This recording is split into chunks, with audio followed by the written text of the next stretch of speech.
รายการนี้เป็นรายการทั่วไปสามารถรับชมได้ทุกวัย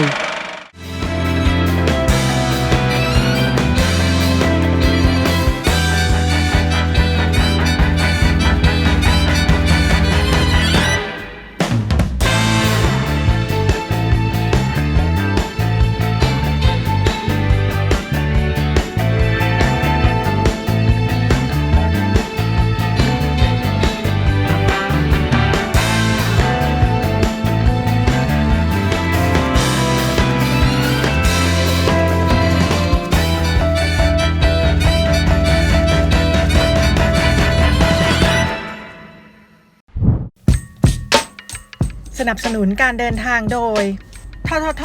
การท่องเที่ยวแห่งประเทศไทยโรงแรม River Breeze เชียงแสนสัมผัสบรรยากาศธรรมชาติและอากาศบริสุทธิ์ริมแม่น้ำโขงสามเหลี่ยมทองคำจังหวัดเชียงรายสวัสดีค่ะ Welcome to Travel Documentary Top of Thai I'm your host Tulip นาคสมภพลาว This show will take you around Thailand to learn about Thai traditions, cultures, arts and lifestyle. And in this first episode, we'll start right here at Loha Prasat or Iron Monastery, believed to be the only one existing iron architect in the world. Before that, there was one in Sri Lanka and there was one in India, but they were destroyed 2 times. So this one is over 170 years old. It was built by the order of King Rama III. The construction finished during 1850s. Throughout its time, there were so many maintenance, restoration, many fixing up, and the last time it has the restoration done was in 2017.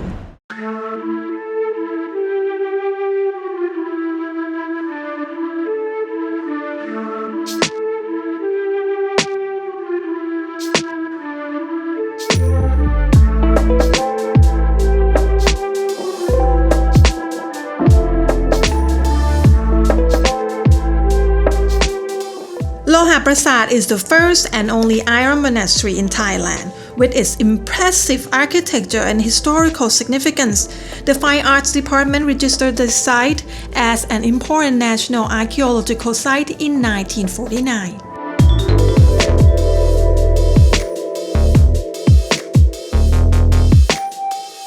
The first spot when we arrive is the Mahajasadapodin Square, which is a courtyard where the memorial of King Rama III is located. Next is the Royal Pavilion Mahajasadapodin used by His Majesty the King to welcome royal visitors and dignitaries.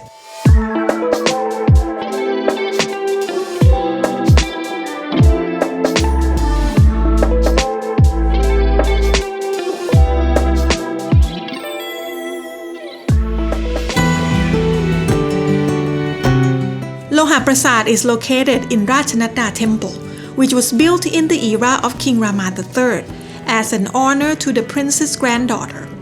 It was the king's order to build this iron castle instead of the traditional pagodas normally built in those days.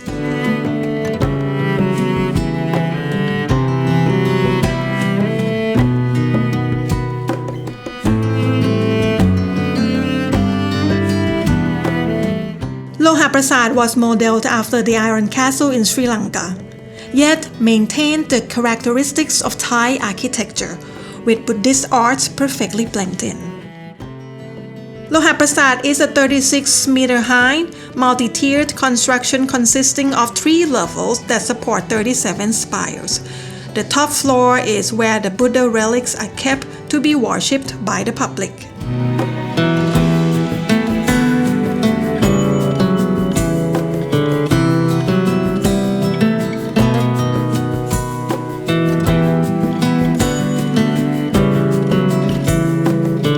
The 37 metal spires represent 37 virtues of Dhammas contributing to Buddha towards his enlightenment.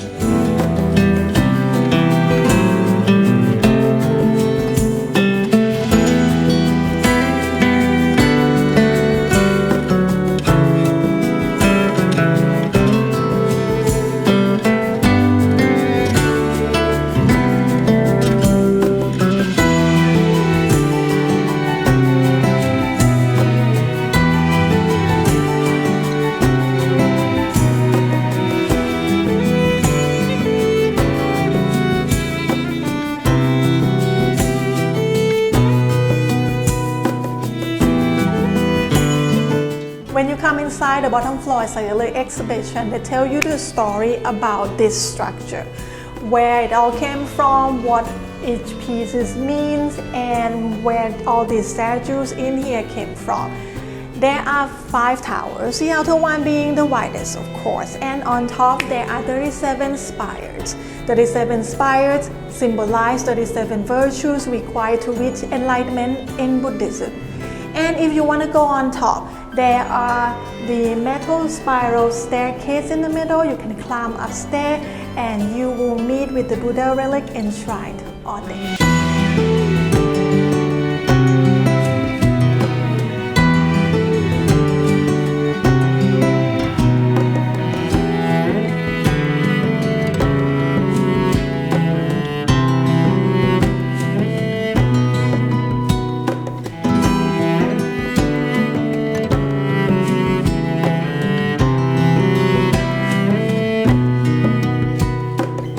In 1995, in the era of King Rama IX, the Buddha's relics were brought here on the top floor. It is also where you can enjoy the superb panoramic view of Bangkok, and on the ground floor has an excellent exhibition and history of Loha Prasat.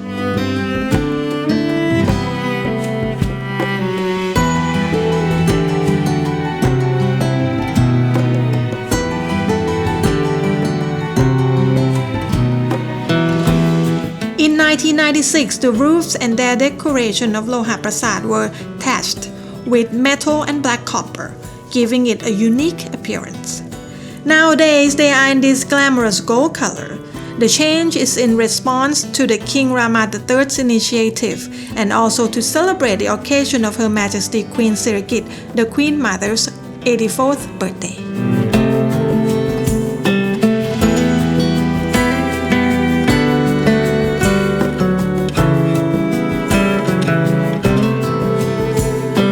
The architectural beauty of Loha Prasat, its location, and its historical significance make it one of the top destinations for both Thai and foreign tourists.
สนับสนุนการเดินทางโดยททท.การท่องเที่ยวแห่งประเทศไทยโรงแรม River Breeze เชียงแสนสัมผัสบรรยากาศธรรมชาติและอากาศบริสุทธิ์ริมแม่น้ำโขงสามเหลี่ยมทองคำจังหวัดเชียงราย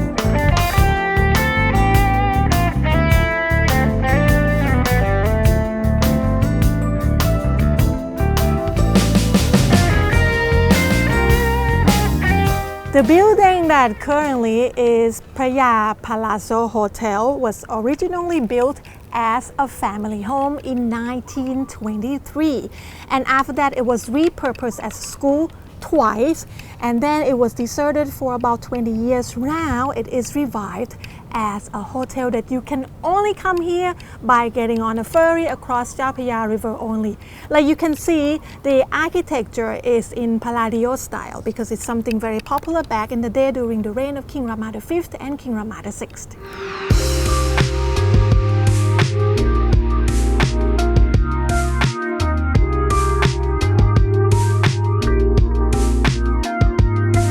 พระยา Palazzo Hotel, formerly known as Ban Bang Yikan, was the family home of Praya Cholapumphanit, whose title is now the name of the hotel.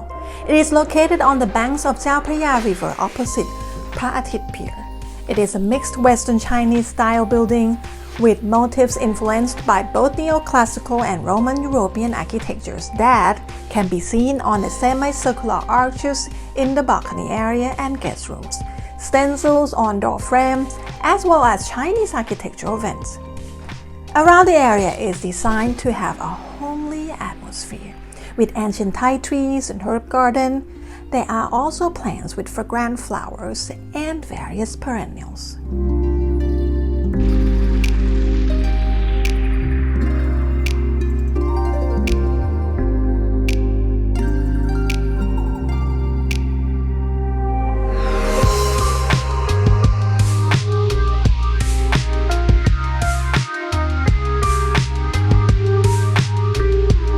Praya Dining is the main restaurant of Praya Palazzo Hotel. Its uniqueness is various authentic Thai menus that are so hard to find these days. The restaurant offers these special dishes from three periods: Sukhothai, Ayutthaya, and Ratanakosin. All may sound familiar like in literature, but it's not easy to try the real dish. For example, Ma Ho, La Tiang, Kung Sarong, Kang Ranjwan, and Yam Thawai. The restaurant also has a beautiful interior in a style that matches the exterior of the building. For example, furniture and lamps that add a retro atmosphere to take us back to the periods of King Rama VI and VII. There are also paintings and many beautiful display items, include old black and white photographs that perfectly adorn the walls.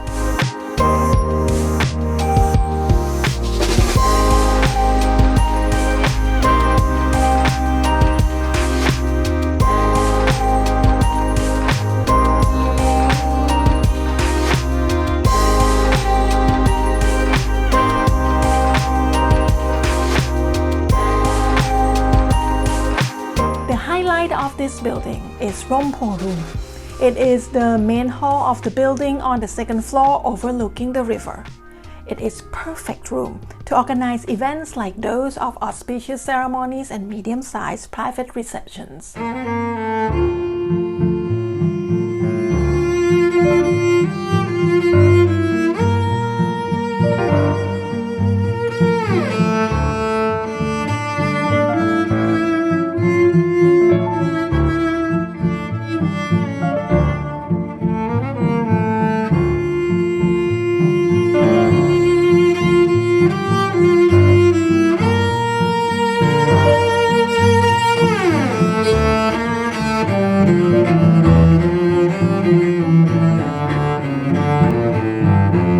Palazzo is a hotel, but it's also open for an outside guest to have afternoon tea or brunch or lunch. Like this set, it's about $20. You get to try so many different kind of Thai snack or Thai dessert with a jar of tea, with a pot of tea. Today I choose Ceylon. And you know what? I think I have been eating a lot of Thai dessert and food, but today I learned something new anyway. This is, they say, an old-styled Ayutthaya snack or appetizer. It's called Khang Khao Pheuak, which is means taro bat, or in another word, it's a slang for the word Pheuak. It's a slang for the word albino. They call it like that because the shell outside is basically a wonton, fried wonton with chicken inside, but the shell outside made with taro mixed with some flour. Let's try. This is something new for me. Dip in a little sauce. I assume it's a little sweet and sour.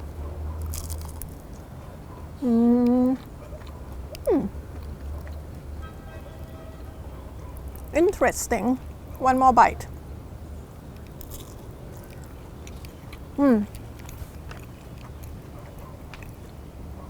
Very, very thin skin. But if you like dumpling, or if you like samosa, like Indian samosa, you see this and you will think of that, but it tastes totally different.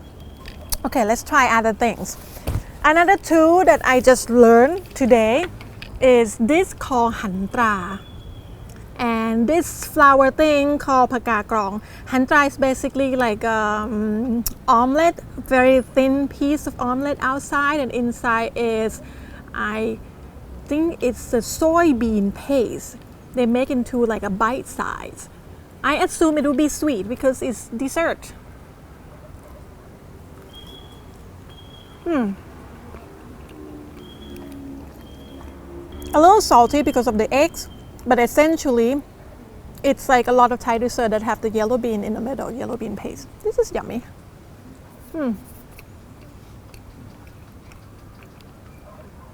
And pakakrong. Pakakrong is actually like a name of the flower also, so I assume that is why it's called this pakakrong. It's come in 4 colors. I'm gonna pick the pink one. Supposed to be beans inside as well.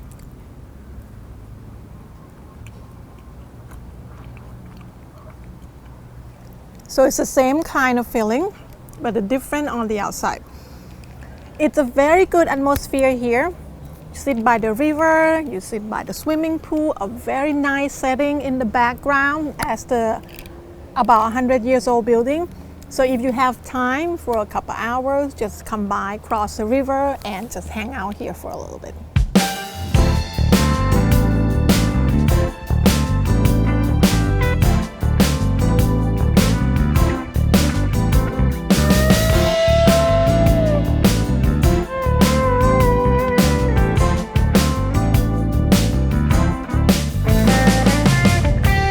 The guest rooms have many room types: superior, deluxe, junior suite, luxury suite, and villa. Every room is with classic decors from the Siam period to give guests the touch of the old days charm. The rooms also offer modern facilities so that the guests feel comfortable and have a perfect day.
สนับสนุนการเดินทางโดยททท.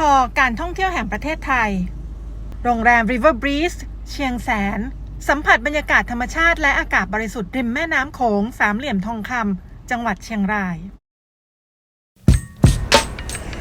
Living by the water, by the canal, by the riverbank is a Thai ways of life. But we are taking you to Nang Leung Market, which is the first land market in the country and believed to be one of the oldest market in Bangkok. It's over 100 years old.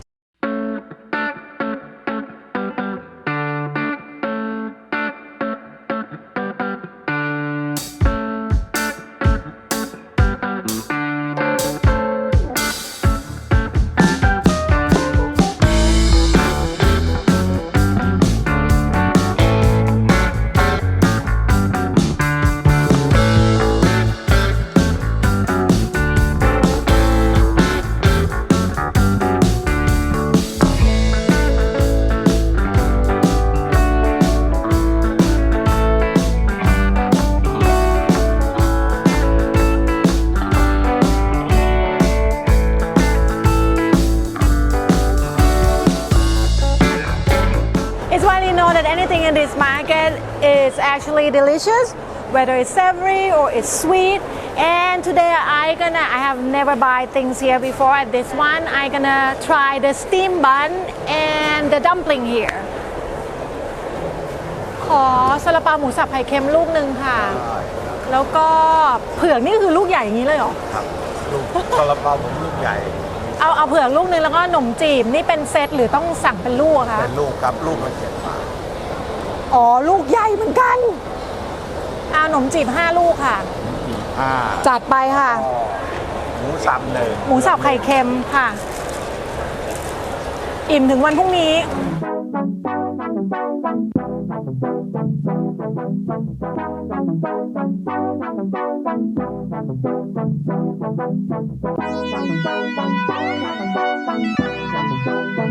So I bought 2 steam buns and a set of dumpling. It's like roughly $2.50 and I could say this is more than a meal. It's a lot.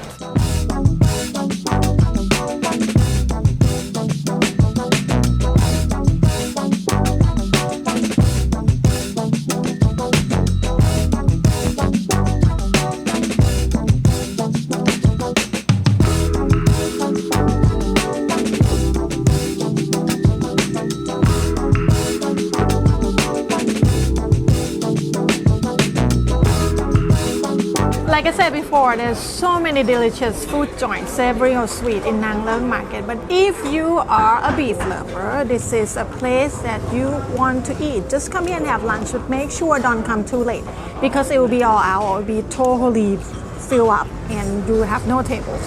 This place is called เนื้อตุ๋นนางเลิง It's basically stewed beef noodles. They have like all this liver and they have intestine, but if you don't want that, that's okay. You can just have beef too, and they have beef ball as well, and it's really delicious.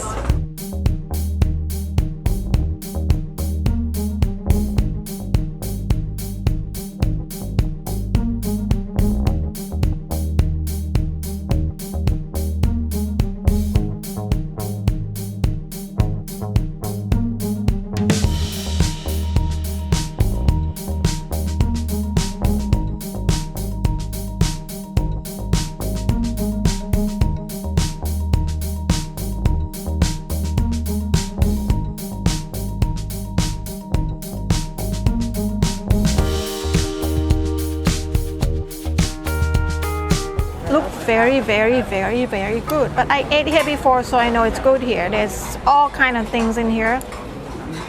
It's very big piece of beef ball and stewed beef and things like that. So we're just gonna try the soup first.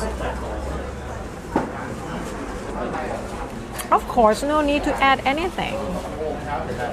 Not gonna add anything.